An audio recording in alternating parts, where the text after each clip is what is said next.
that I'll provide, not I'm hoping, I am going to provide you with the tools today, and you'll be able to use that in the future to start that whole conversation.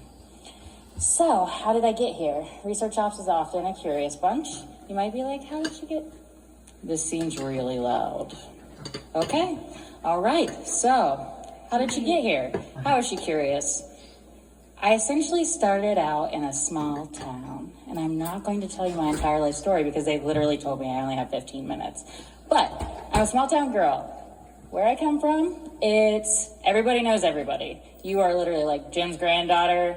You are one of them Robinson girls. You are Kim's oldest. Like, everyone knows your life story. You cannot do anything without anyone knowing. And it's a wonderful place.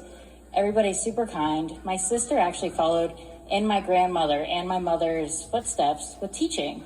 So she's an elementary teacher at my hometown, and this will come back later. So, COVID happened, and I was working at a UX research team at the time, and we were doing studies around the educational field. And so we decided to do a sensitive study on COVID-19 and its effects on the educational industry. And as I was recruiting, I realized that our rural teachers were very hard to recruit for. So it was a very specific audience. So I knew my sister, I knew some others in these rural areas. And so I reached out to ask and say, hey, is there any chance you would apply for our panel? Like, is there any chance that you'd be even interested in doing this? And so my sister had applied along with some of the others and joined the panel. And one of the things to know about where my sister lives is everybody was like, we'll go remote, it'll be fine. Essentially, it's not always fine for everyone. Not everyone has a computer. Not everyone has the means to have a computer, and not everyone who has a computer has internet access.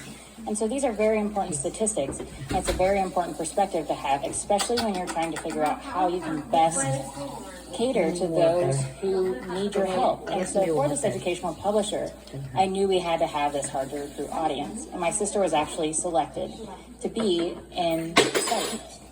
And so she called me and she said, I'm very nervous. I don't know what I'm going to say. I don't want to say the wrong thing. I'm worried about talking to someone I've never met before. And I told her, I said, just tell the truth. There is nothing that you can say that is wrong because you're just speaking from experience. That's what we want to know. We don't want you to say the picture perfect thing. And so I was actually working as a note taker as well on this study. And so when I was reviewing the recordings, it was like a week later, I got to see my sisters as I was taking notes. And it was so strange to see my sister there, where I had often reviewed videos of participants.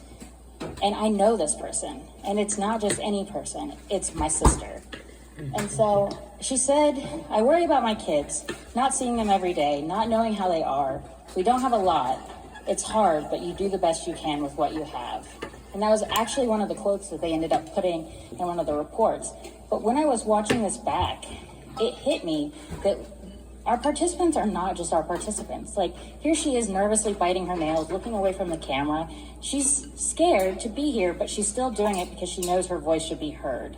And so we have to protect them because they don't know what possible things could happen to their data. So that's why it's important, because we do. And so making sure that whatever they signed up for is the only thing that happens to their data. So let's protect them. Am I too far? Let's do this. There we go. Can you see more of it? All right. Okay, so here's the topics I'm going to talk about today. We have data privacy.